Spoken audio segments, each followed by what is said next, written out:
Me? This meeting is being recorded. Thank you. Okay.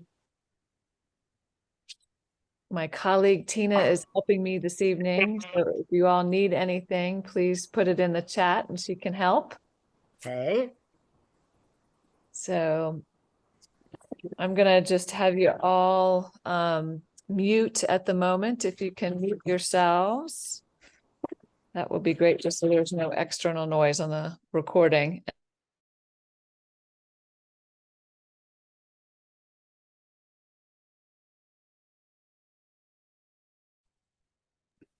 Here we go. Okay. Can you hear me now?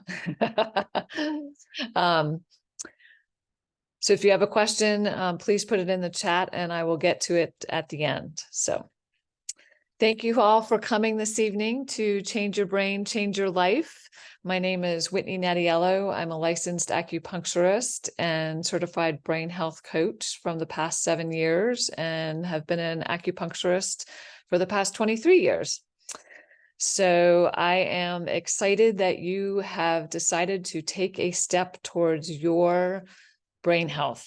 And you may not know what the heck that means quite yet, because we as a society have not really talked about brain health. We've talked about mental health and emotional health and physical health, but we haven't talked about the health of our brain.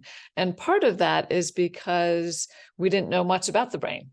And in the last 5 to 7 years, really, there has been a whole host of research that has been done. And that is what we are now able to understand, that the health of our brain actually affects the health and well-being of our entire life.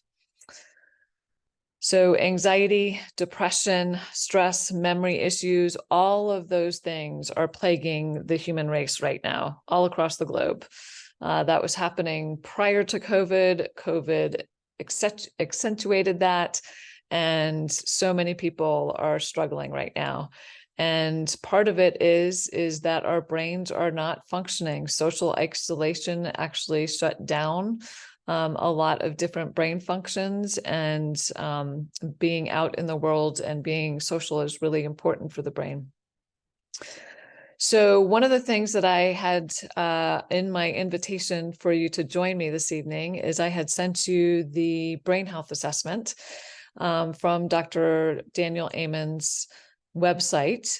And his assessment comes from the SPECT scans that he has done. So Dr. Daniel Amen is a psychiatrist, Western trained, and he performs SPECT scans, which are scans using radioactive iodine in a SPECT machine that actually looks at the blood flow of the brain.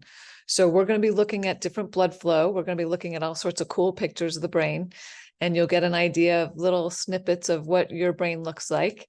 And what we're looking at is to see what the 5 main areas of the brain are either functioning normally, functioning too slowly, not having enough blood flow, or having too much blood flow and hyperfunctioning. So that's what we're taking a look at tonight. So one of the things that I had asked on the invitation is for you to take the brain health assessment, but not only you to take it, but also to have a partner or friend or parent or sibling to also take the brain health assessment based on your brain, for them to look at your brain and answer the questions based on your brain. So the idea is for you to have 2 perspectives on your brain. And that's really important, because when we are doing self-reporting, kind of answering those kind of questions, we can't always see the forest from the trees, or the trees from the forest, or the forest from the trees. So what we want to do is to make sure that we have at least 2 assessments when we're looking at brain health assessments, and we compare them and we take a look at them and say, well, is that really true? It's really important to have that second opinion. So with that said, what we are going to do this evening is we are going to take a look at how your brain works. We're going to take a look at brain types, pulling out your assessments, and we're going to take a look at what you can do to optimize your brain right now. And then I'm going to be answering any questions that you have. So if you have any questions along the way, please feel free to put them into the chat, and I will try to go back at the end of this presentation and answer those questions. I would love to answer your questions. So, and this poster right here, I know it's kind of foggy. You probably can't quite see it all the way, but it is 50 ways to grow your brain. And there's more than 50 ways to grow your brain. There's many, many ways to grow your brain. So this is a health disclaimer. The information and other content provided in this presentation shall not be construed as medical advice. I am not a medical doctor. I am a licensed acupuncturist, nor is this information a substitute for professional medical expertise or treatment. If you have a medical concern, please consult your healthcare provider. And also, the opinions and views expressed in this presentation have no relation to any hospital, health practice, or other institution. Okay, so the first question, what is your brain involved in? What is it involved in? And it is involved with everything that you experience as a human being. Everything that comes in from the external world and from the internal world out has to go through your brain. Your brain is like a filter. And the more clean and balanced it is, the more clean and balanced your life is. And that you have vitality. So your brain is involved with dreams and thoughts and mood and feelings and your energy and your relationships and your career, your retirement, your heartbeat, your movements, your pleasure, your perspective. Everything that you experience filters through your brain. So that's really important to understand, because that helps you to understand how vital it is to take care of your brain. So these scans right here, these are SPECT scans. So this scan right here on the far left, where my arrow is, this is taken from the top down, from above your head, from the top. And this right here is what's called your prefrontal cortex, and we'll talk about that in a little bit. And back here at the back end is your occipital or cerebellum region. And the colors on this scan are not what's important. What we're looking for is unilaterality and smoothness. So on this second scan right here is actually taken from underneath your chin, looking upside down from your brain. So taking it from underneath. So this is quote unquote a normal, happy, healthy brain.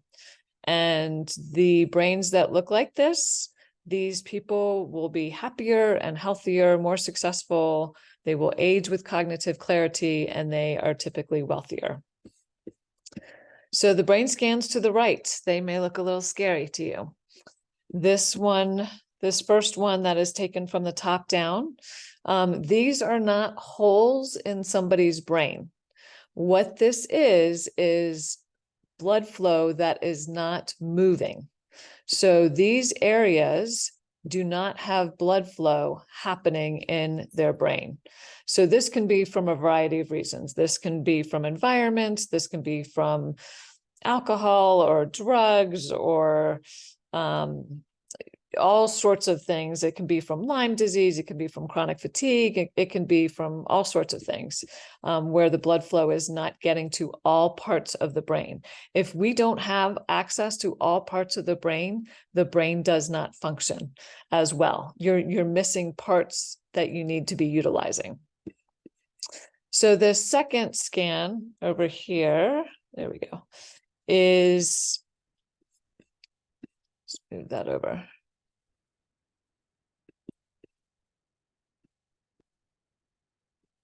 Is that is my visual of people, is that blocking that second scan or that fourth scan? It is? Okay. Let me see if I can. scoot you guys over here. How about that? Is that okay? Okay. Okay. So this scan right here kind of looks even more scary because there's a lot of holes. Again, they're not holes. They're actually blood is not flowing in those areas. So this is again taken from underneath the chin, looking upward at the brain. And this area is in the prefrontal cortex. So people who typically have ADD or ADHD or low executive function, this is typically what we'll see in their brain. They are not getting a lot of blood flow in this part of the brain, which is right here. And we'll talk about that in one of the brain types. So this type of person will typically, if somebody's brain is off balance, they'll typically be sadder, sicker, poorer, they'll be less successful, and they will not have the cognitive issue. They will have cognitive issues. They will not be cognitively flexible. So what we're going to talk about tonight is there's 16 brain types. And this was just a super quick, kind of superficial, quick assessment of your brain, which is really helpful to just kind of determine where you need to go from here. So the first 5 brain types is what we're going to be focusing on tonight, because types 6 through 16 are a combination of 2 or 3 of the 5 brain types that we're going to be talking about. So once we talk about the first 5 brain types, everything else is a combination of those brain types. Okay, so I'm going to flip you guys over here now. Okay.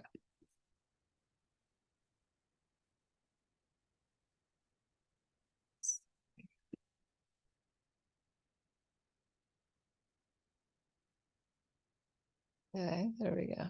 Just trying to get me on there, but okay, we'll move it. So this is type 1, the balanced brain type. So this is considered a healthy brain type. This type of brain is flexible and focused, has good impulse control. They will feel emotions and then they will be able to let them go and they'll just move through. That's what balanced emotions means. It doesn't mean that they don't feel emotions. They do feel emotions. They have good impulse control and they are resilient. And resiliency actually means that they can go through a stressful situation and then they can come back and continue to have balance in their life. They can lose a loved one and they can go through the grieving process and they can come back to full function. That's what resiliency means in your brain. So the basic support for this type of brain is we want to have a really good multivitamin and mineral brain-based formula for this person. For this type of support goes across for everybody. So everything on this page here is the support for everybody, every type of brain. And there will be additional things that we'll take a look at for each brain type on top of this. So this is your foundation. So it's really good to have a really good probiotic. That everything that is going on in the gut is also affecting the brain and vice versa. So you want a really good probiotic. You want your gut to work. You want to have a bowel movement 1 to 2 to 3 times a day, so that the garbage is being released every day. The toxins are being released. The one thing I do want to talk about is the vitamin D. Vitamin D is really important. So vitamin D, some scientists are arguing that we should change it to hormone D instead of calling it a vitamin D, because it is that important in the brain and the body. So vitamin D is really crucial for a lot of brain functions, as well as for body functions. So when you take a look at your blood report, your blood test report from your doctor, what you want to do is you want to take a look at what the range is. So typically a normal range for most blood labs is 30 to 100 nano and nanograms to milliliters. And that means 30 to 100. So if you think about that, that means somebody who has 30 to 31 or somebody who has 98 to 99, they supposedly are functioning at the same rate. What functional medicine is saying now is that should be between 60 to 80. That range actually should be 60 to 80. So please take a look at your blood tests and go back and see your blood tests the last time you got them and see what your vitamin D level was. Sometimes you do have to ask your doctor to get a blood vitamin D level. If you do that, make sure that your insurance covers it. I've had clients before, for some reason, their insurance doesn't cover vitamin D, which it should. And then they get a large bill because I guess it's expensive to run vitamin D. But it's really important that that range, that normal range actually is between 60 to 80. So Dr. Daniel Amen recommends that, and all functional medicine doctors recommend that. So the other thing that we want to take a look at in terms of, oops, trying to move my, is as far as exercise. So bare minimum exercise would be walking like you're walking late somewhere. So with a little pep in your step, about 45 minutes, 4 to 5 times a week as a bare minimum. Doing weights twice a week. Coordination exercises are really, really, really important. It's important because you're wanting to get the blood to flow from the right side to the left side and the left side to the right side. So coordination exercises like dance and table tennis, ping pong, jazzercise, anything that is making you cross your center line of your body with either your arms, your legs. That's what a coordination exercise is. Learning something new each day is really important for the brain, really, really important to build those new pathways. And for the balanced brain, the diet is a balance between high quality protein, ideally locally sourced, grass-fed, organic if possible, along with complex carbs. So complex carbs are, you want to get them from vegetables, sweet potatoes, oatmeal, high fiber vegetables, high fiber fruits, things that are high in fiber and low in low glycemic index.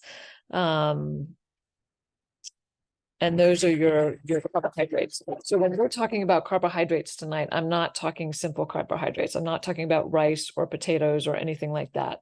So that's going to be important because each brain type is going to need, some are going to need higher protein to function well, and some are going to need higher complex carbs. So we'll be talking about that.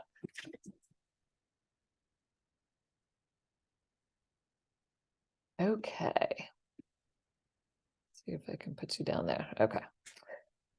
So brain type 2 is your impulsive, spontaneous brain type.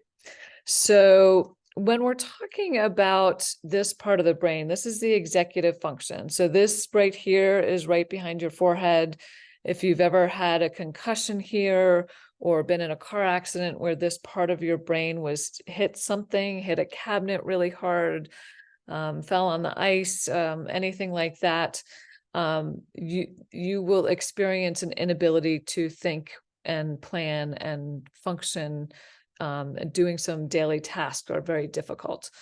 So a balanced prefrontal cortex is all about your ability to focus, your ability to have forethought, meaning you're going to think ahead of, okay, if I say something, is that appropriate in this situation? It's going to be about impulse control.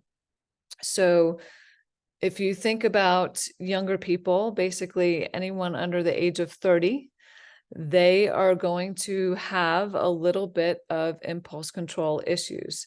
And the reason is that this part of the brain is the last part of the brain to develop to develop.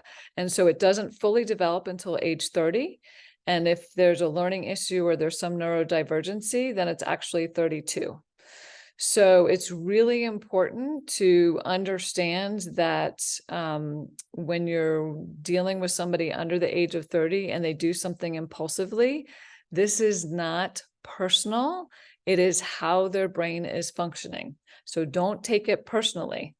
This is also the area of the brain that learns from mistakes. So again, younger children, they'll do something and then, they'll do it again and they keep doing it because they haven't learned. And part of that is because this part of their brain is not fully developed. So this is the part of the brain that learns from our mistakes. It's the part of the brain that holds our empathy and our insight, our ability to organize and to plan for today, to plan for 5 years from now, for 40 years from now. So that's what's happening with your prefrontal cortex, which is right here in the violet area. So when the prefrontal cortex is not working as well, there's less blood flow. You'll see those areas here, less blood flow there. And what can happen is you'll have a short attention span. These are typically can be your ADD, ADHD type people.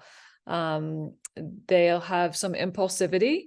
They will procrastinate. They can have disorganization. They can have lack of empathy. They can be brutally honest because there's no forethought. And these people with this type of brain is going to be conflict seeking.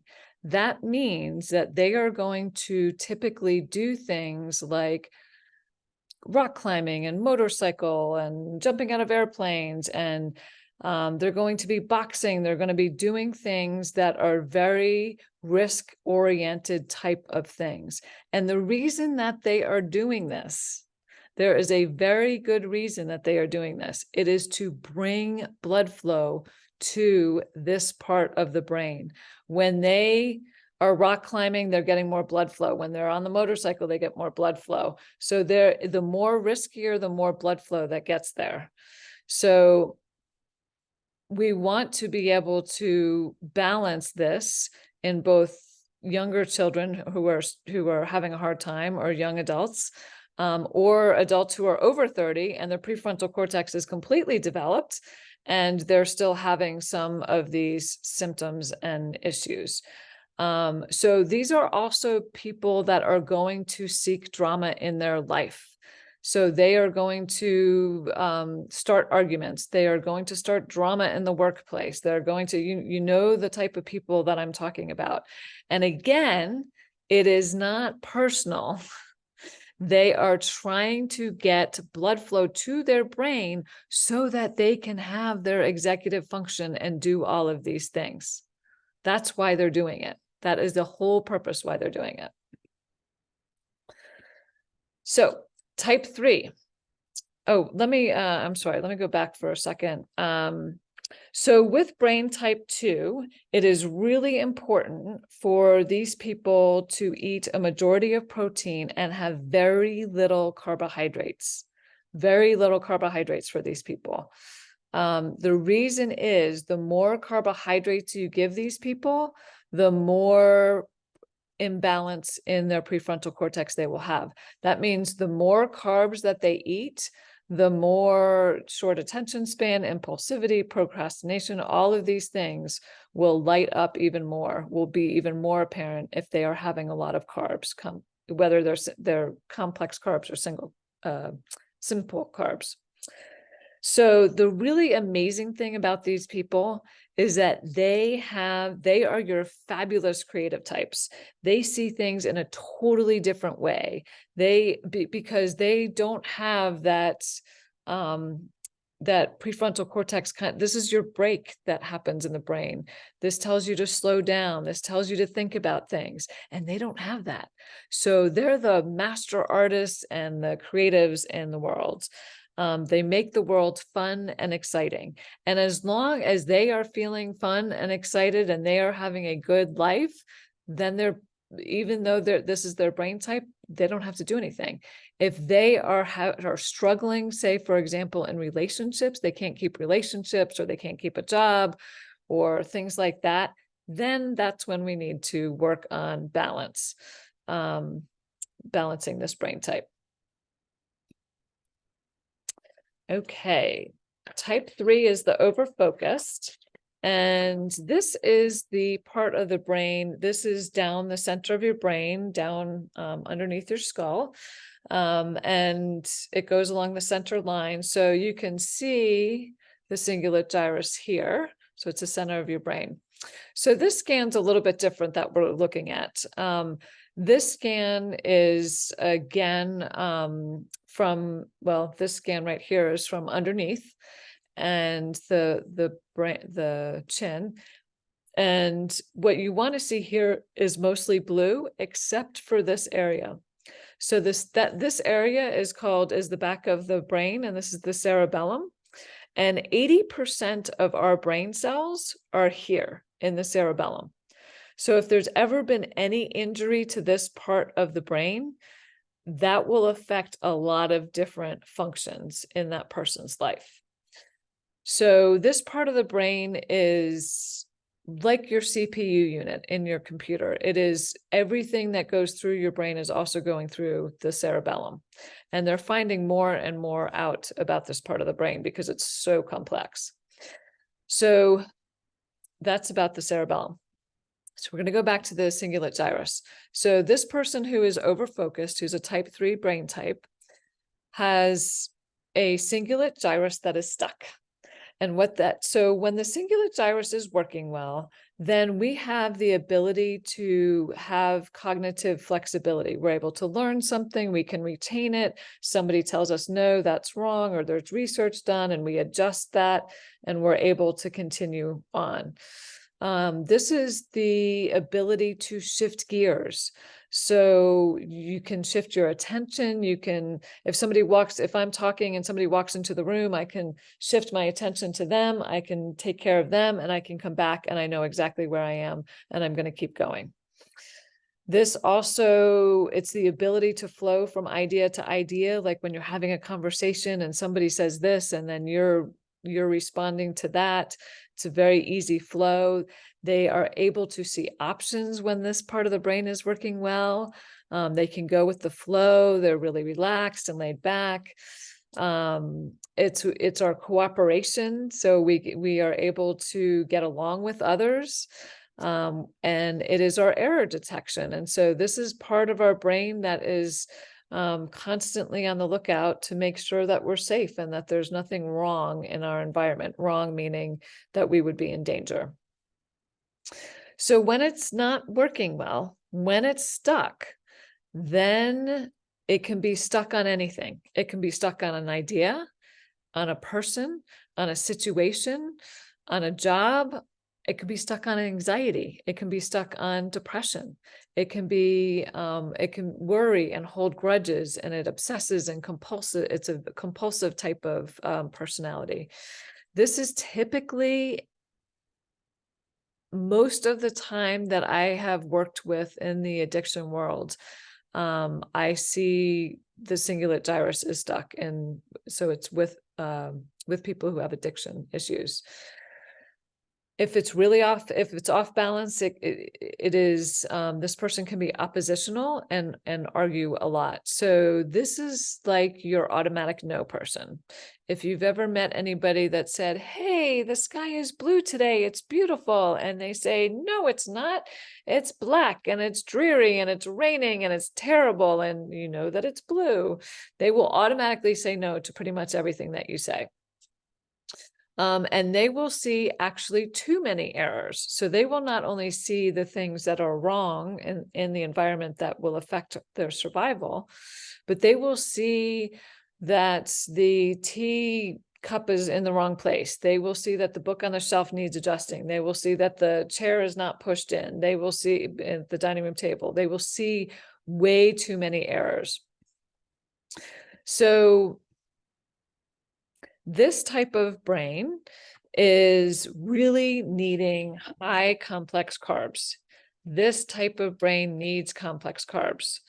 The good complex carbs that we talked about in the beginning, like sweet potatoes and oatmeal and high veggies, high fiber vegetables, and they need a lower protein diet. So these are for the overfocused, for that cingulate gyrus. So the benefit of these beautiful people is these are the workhorses of the world. If we did not have people who were overfocused, we would not get anything done, like nothing. These are the ones that will start and finish a project, and you want them on your team. They are beautiful brains. All brains are beautiful. Everybody's got their strengths and weaknesses. The question is this, if you have a type 3 brain or any of these other brains, so type 3 is also included in all of these brain types as well, 6, 7, 8, 9, 10, 11, and 12. So that means there's overfocused with combination with others. So if you have any of these brain types as well, this is part of what's going on in your brain. If this is affecting you negatively, this is what needs to be worked with. Yeah. And I forgot to say that. Let me just go back for a second. Oops, sorry. So when we were talking about impulsive spontaneous, the type 2, these brain types also have type 2 in them as well. You'll see that on the PDF. It'll tell you, what it is. Okay, type 4. Type 4 is working with the deep limbic system. And when the deep limbic system, which is right here in the center here, so again, this scan's a little bit different again. This is your cerebellum. This is your 80% of your brain neurons. You want a lot of white activity here, and the rest you really don't want very much activity in terms of balance between all areas of the brain. Doesn't mean that there's no activity. It just means that it's balanced. So the deep limbic system sits here, and if it's working well, it helps to integrate your sensory information. So if you're highly sensitive with any of your 5 senses, if your smell or your taste or anything like that, this can be an issue for you, because this area is what helps you to integrate your senses. It sets your emotional tone. It is involved in bonding, and it is your charged memories. And charged memories are memories that have one of the 5 senses attached to it. So for example, cinnamon rolls go, and if I go by and smell cinnamon rolls, I automatically think of my grandmother making cinnamon rolls in the kitchen. It is a memory that's attached to one of the senses. So that's what these memories lie here in the deep limbic system. It's also where your sense of smell comes from. And this also is responsible for your libido. So if it's not working well, if it's too hyperactive, then what can happen is we can be sad or moody. We can have negative thoughts. We can have low motivation. We can tend to isolate socially, which is not good for the brain health. We can have loss of libido, and we can also experience pain more excruciatingly than somebody else. Pain happens in the brain. The perspective and experience of pain is in the brain. So this brain type is involved in all of these, the 7, 8, 9, 10, 14, type 15, type 16 as well. So if you have any of those, your limbic system is involved in that brain type. So for these people, you want a balance of carbohydrates, complex carbs, and protein in like a 50-50 kind of ratio. These are your compassionate souls in the world. These are the ones who have amazing empathy and who can actually really feel what other people are going through. If they are stuck, or if you are stuck and you have this brain type, and if you have support, you can be the ones to make the difference in the world. You can be the social justice changers. You can be the peacemakers, because you know what it feels like, and you can actually make the difference. So these people in the world are the ones that that we really need right now in the world, looking for a more peaceful world. So, okay, and this fifth brain type is the anxiety or the basal ganglia. So the basal ganglia, so the deep limbic system is in here, and the basal ganglia is here. And again, with this scan, you're actually not wanting any white here. The only area you're wanting white is the cerebellum. So this has, you can see over on this side, this has too much activity in the deep limbic system and the basal ganglia. So the basal ganglia blends feeling and movement. So it's the ability to feel where you are in time and space. So when you're dancing and you can feel your body moving, it is because of your basal ganglia. This also controls your body's idol. And so what that means is it controls your body's idol and your motivation. So if you've ever known somebody to have a lot of energy and kind of comes into the room and starts talking really fast and thinking about a million things and has high motivation and is, these are your workaholics. My basal ganglia works really well. This is what your body's idol is. And so it's like you have too much energy on the gas if it's off balance. But if you have normal motivation, then that means your basal ganglia is working well. It also senses, it's another area of the brain that senses emotional and physical pain. And it is auditory and visual processing. So anybody who is neurodivergent, typically the basal ganglia is involved, and so that needs to be worked with if they are suffering. If they're not, then they don't. So if the basal ganglia is working too high, that's where we feel anxiety. That's where anything in the spectrum from anxiety all the way to panic attacks. This person is conflict avoidant. They will do anything under the sun to avoid conflict. So if you put a type 5 basal ganglia that is not wanting any conflict, and you match them with a type 2 who is conflict seeking, that is going to be a very difficult relationship, whether that's a work relationship or a partner relationship, because somebody's always needing and wanting stimulation to get blood flow to their executive function. And then the basal ganglia person is like, oh, heck no, I don't want any of that energy no matter what, because that is draining for them, and they become more anxious. They can tend to predict the worst. They can have excess motivation. Like I said, they can, our workaholics are the basal ganglia, can be a basal ganglia imbalance.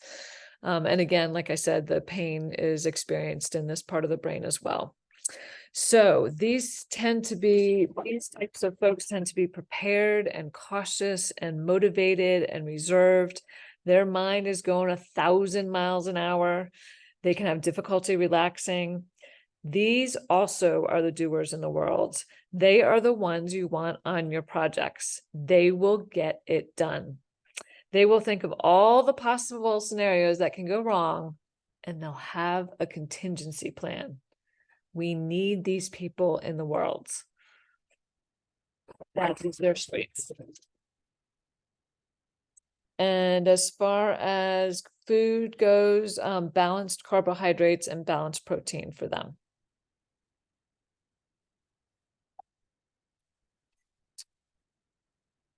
So brain types 6 through 16 is, like I said, is a combination of those 5 brain types. And I know you're going to ask me, okay, if I'm one of the 6 through 16, that means I have at least 2, if not 3 brain types. And this one is saying higher carbs, and this one is saying higher protein. And now what am I supposed to do? On your PDF, it does tell you which, for all the brain types, how much protein and how much complex carbs to do. The one thing is that if you have the cingulate gyrus one, where your gear shifter can get stuck. We have to work with that, because if it's stuck on anxiety and you just treat the anxiety, it's not going to work. If it's stuck on depression and you just try to treat depression, it's not going to work. You have to treat both parts of the brain, which is the benefit of being able to look at the brain and to be able to do a full assessment of the brain, instead of I'm just depressed, give me an antidepressant. So every brain type has their benefits and can be challenging for that person and those around them. No brain type is good or bad. The question is, does it need support and rebalancing for a quality life of good decision-making, healthy relationships, communication, active socially, mentally, and physically? So we all have our gifts and we all have our challenges. And so what I hope, we're going to go through a couple more things, but what I'm hoping is, by seeing the brain types, number one, you're not going to take things as personally, because it's really not about you. It's about how their brain's working and what it's doing and what it's needing. And I hope that it will help to give you the perspective to see the good in one another and appreciate each other's strengths and support each person in living their best life and being their best self. So the question, what can you do right now? I want to fix it. I want to rebalance it. I want to strengthen it. What can I do about my brain that I love so much right now? So one of the first things is, we're going to talk about sleep for a few minutes. So what's really important is, at the very first, when you first get out of bed in the morning, no matter what time it is, when you first get out of bed, go to the bathroom, put your coat on and your shoes, and walk outside and be outside for 3 to 5 minutes. I have transitional glasses. I take my glasses off. Don't wear sunglasses. What you are wanting to do is, you are wanting to be outside to have the sun's biophotons, the sun's energy, to come into your brain. And the reason that is that is going to set your hormones and your circadian rhythm for that day and for that night. So if you want good sleep at night, walk outside very first thing in the morning, for 3 to 5 minutes. If you take that time and you're like, okay, I'm already outside. Okay, I'll go for a walk for 15 minutes or 30 minutes or 45 minutes. Go for it. That's awesome. Do it. Yes. But talking about sleep, that first 3 to 5 minutes, getting into the sunlight as quickly as possible. You don't need to look at the sun and blind your eyes. That's not what I'm saying. But the biophotons, the sun's energy, will automatically come in, and it works with your circadian rhythm in your brain, and it sets up your hormones for that day.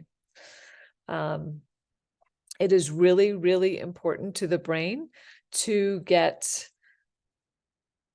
a really good night's sleep.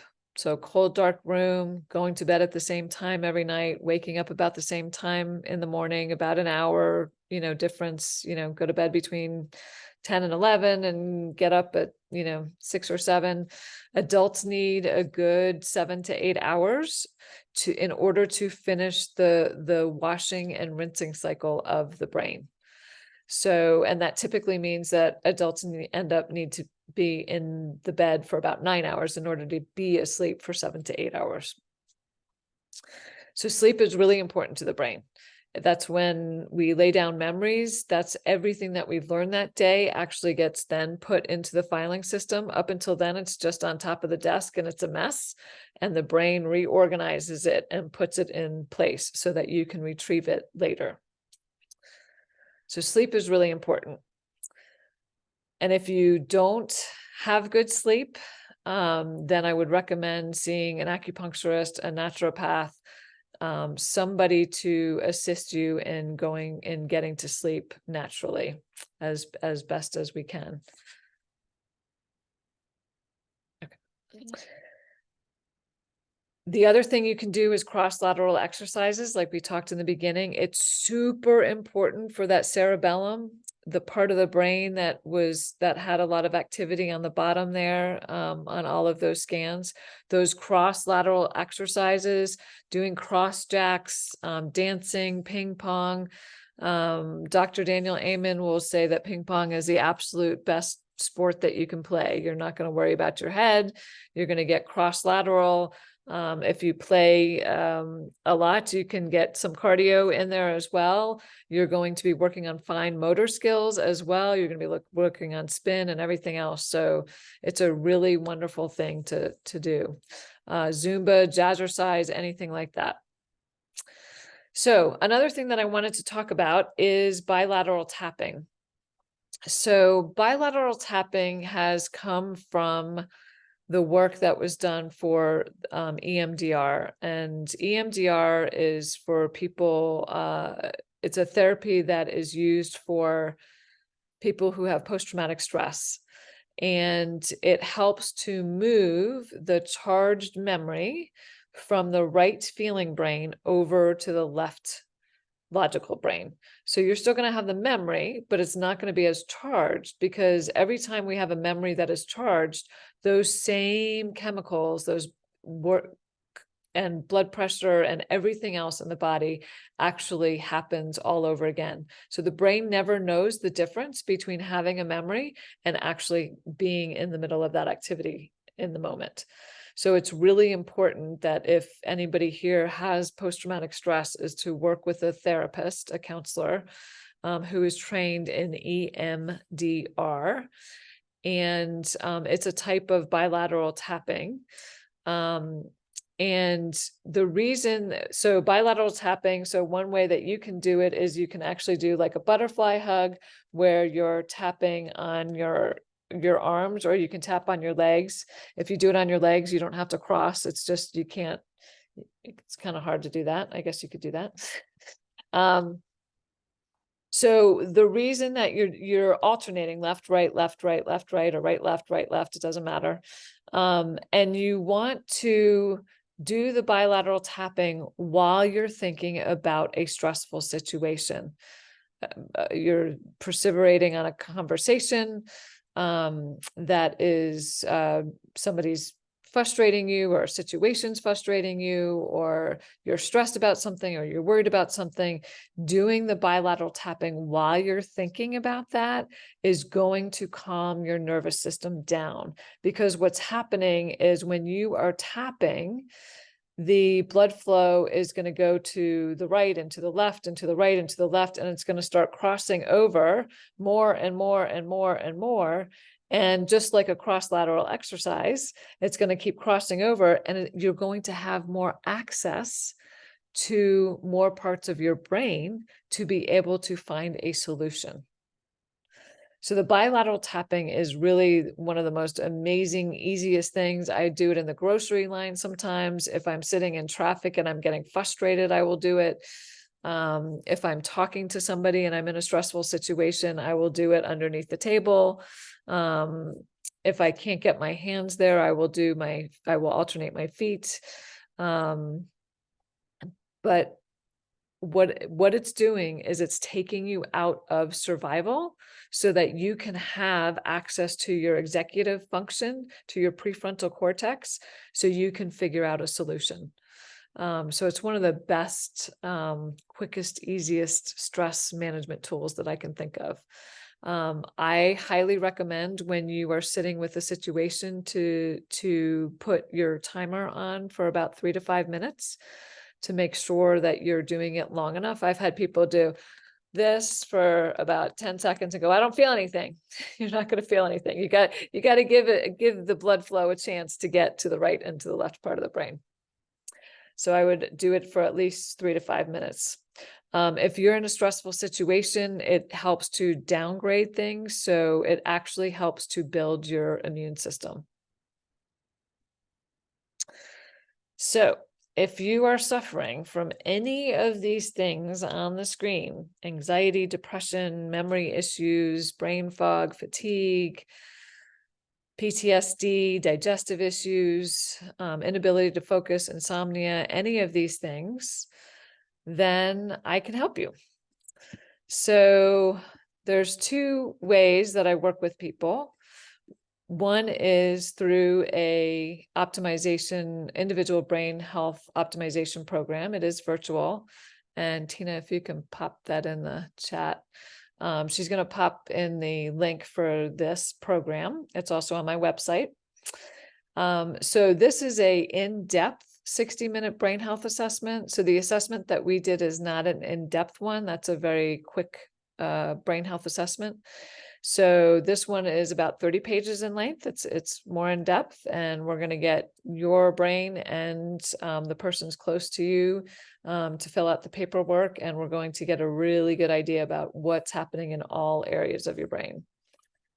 And then there will be a 4 30-minute coaching sessions along with this program, and I work with the person. So sometimes some people will want to do the program in a month, and I will do it in a month, and some people spread it out to 6 months. Some people kind of on average is 90 days, is 3 months. During this time, I am working with you with Chinese medicine, with neuroscience, with Germanic healing knowledge, with everything I have. I will come and help you in any way that I can, and assist you in getting your brain into an optimized state. So, and also there's unlimited email during the program as well. And so we look at blood tests, we look at all sorts of things in this program.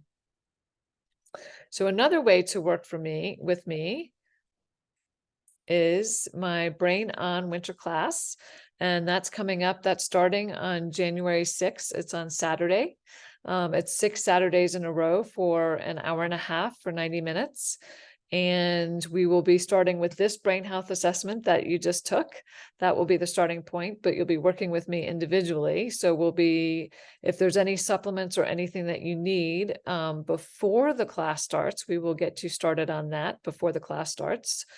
And there's also unlimited email during the 6 weeks during that time as well. This is also a class that's on Zoom.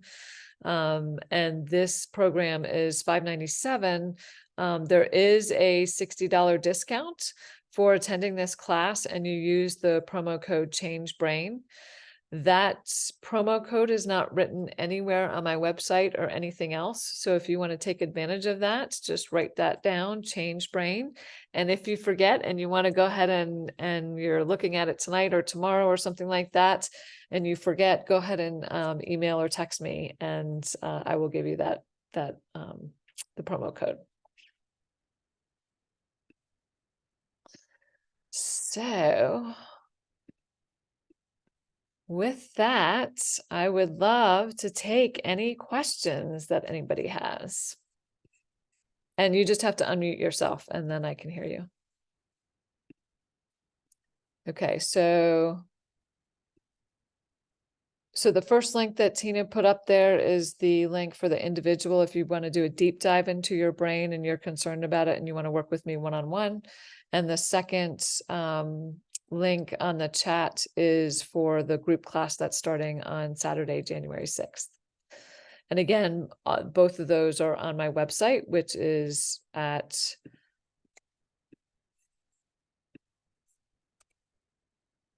brainwiseacupuncturist.com. So Katie asked, how accurate is the brain type assessment before age 30? That's a good question. So it's actually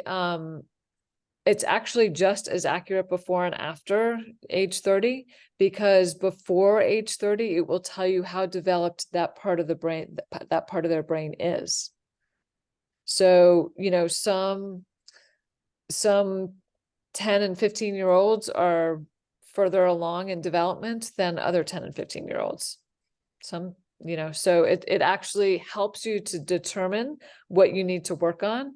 And if they're having trouble with like ADD and ADHD, because I treat those diagnoses as well, that actually is a way to help assess where they are, and to help them. So, suffering is optional. And there is help in relation. You're welcome. You're suffering. There's so much information that's out there, and I'm happy to be a resource. And if you have a question about anything, please feel free to email me at any time. Is there any reading material that succinctly addresses the functions for the areas of the brains as you have explained it? Yes. So Dr. Daniel Amen wrote Change Your Brain, Change Your Life. And he has written, I don't know,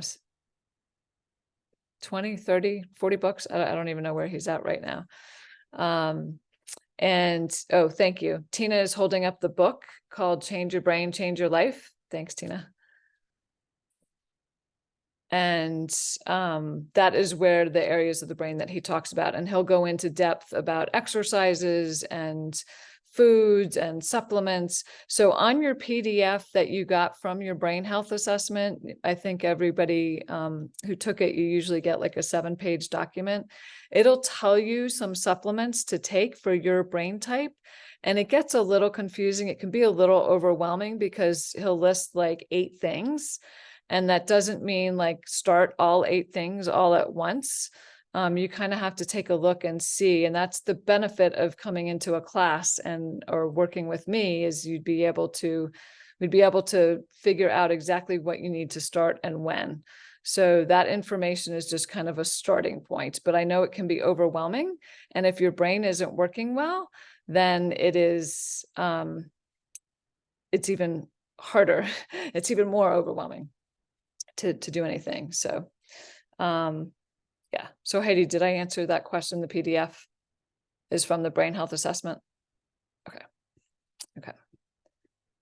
Any other questions that I can answer?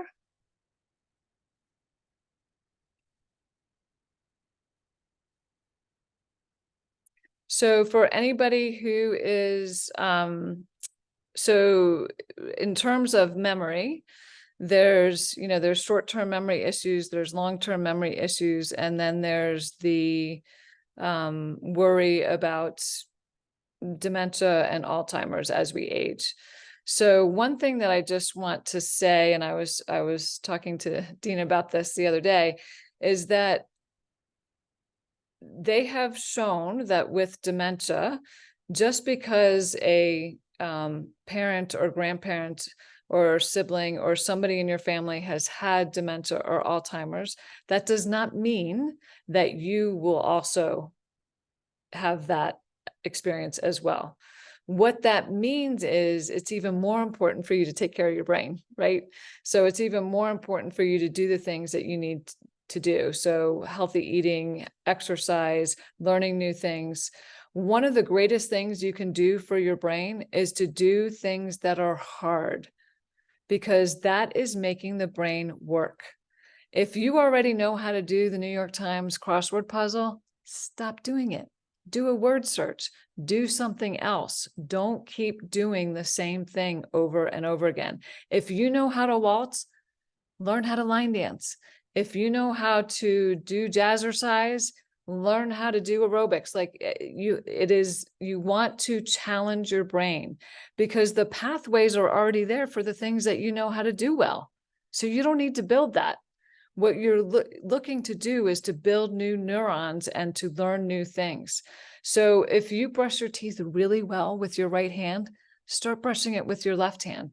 It's going to feel weird. It's going to take a while, but I promise you, you will become, over a couple months, ambidextrous, and you'll be able to brush your teeth with both hands.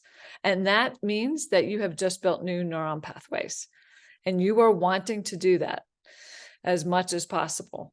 So if you typically get up in the morning and you go for a walk and then come in and eat and then meditate or something like that, switch it up and go outside, get your biophotons, come back in, meditate, eat, like make your brain work for what is going on. Anything that you can do to I mean, I know a lot of times people say, like, as you get older, make sure you put the keys in the same place so you remember where they are. Yes, you want to do things like that. And you also want to walk around to the living room and kitchen in a different pattern. Instead of going through the living room, go through the other hallway. Instead of, walking in the front door, walk in the back door. Make your brain work. If you don't make it work, it's going to atrophy. It's just like a muscle. And so the other thing I wanted to say that I didn't get a chance to say is that your brain, which is only 2 pounds of your entire weight, utilizes 30% of what you eat. So every time you eat, if you look at your dish and you cut it into thirds, 1/3 of that is going to fuel your brain. So you really want to eat well, because if you're not adding good fuel into your brain, if you're not putting good gas in there, it is not going to work well.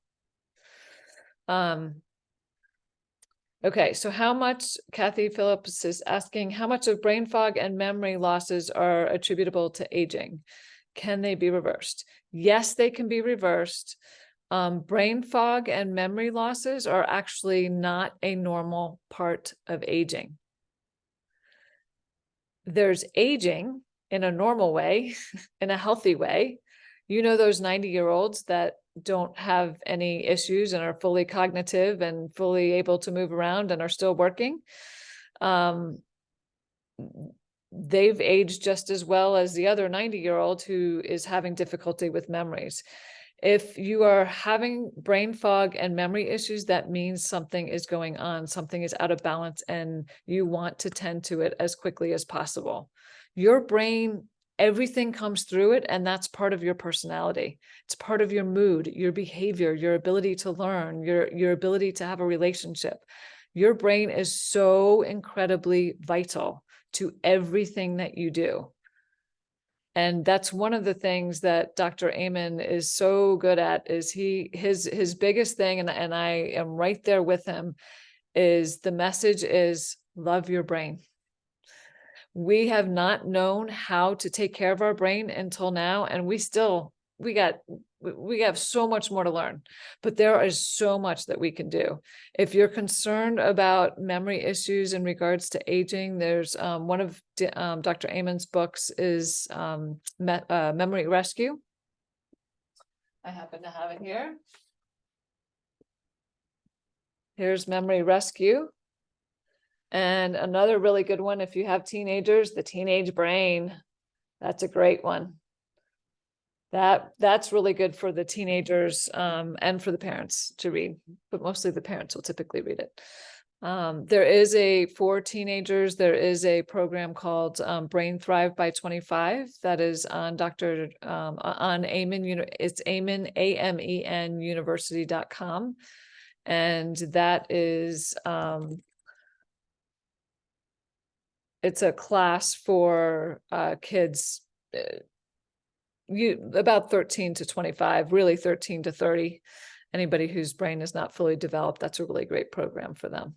So, but brain fog and memory and those issues can be reversed, but you have to start now.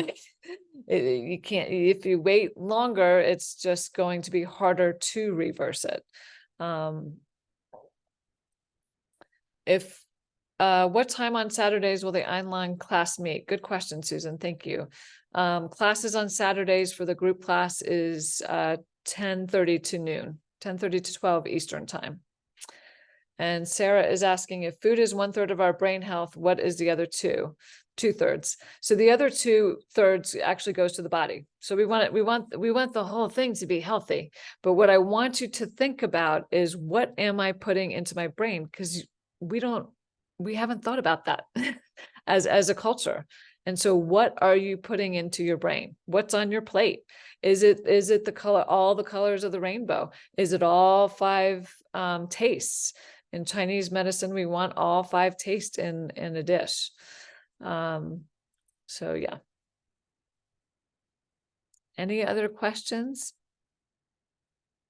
I could talk all day long about the brain, so I get a little excited. So if you all have any questions, please feel free to shoot me an email or give me a buzz. I'm going to write my email here, acupuncturist.com, and my phone number. I do text as well. And you can take a look at my website, which is brainwiseacupuncturist.com as well. So thank you all for coming tonight. I so appreciate your time, and I wish you well and a happy, healthy brain and vital life. Thank you. Thank you, Whitney. Oh, Thanks, yes, team. the survey. If y'all don't mind just doing, it's 4 quick questions. It'll just take a few minutes. Oh, you've got the results. Is that the results? Okay, you guys, okay, so we have a lot of brain types 5 and 8. That is interesting. And about 80% or more people felt like the brain health assessment was accurate. So that is good. And I see 73% of the people did not ask somebody else to do the brain health assessment on them. Please do that. Please do that for your own information. And if you come into a class or you work with me individually, I will ask that for you, because I don't have a SPECT scan machine, so I can't see what's in your brain. So I need to take a look at another person's perspective as well. Okay, thank you. Thank you, Tina, and thank you so much. Have a good night. Bye. Bye-bye.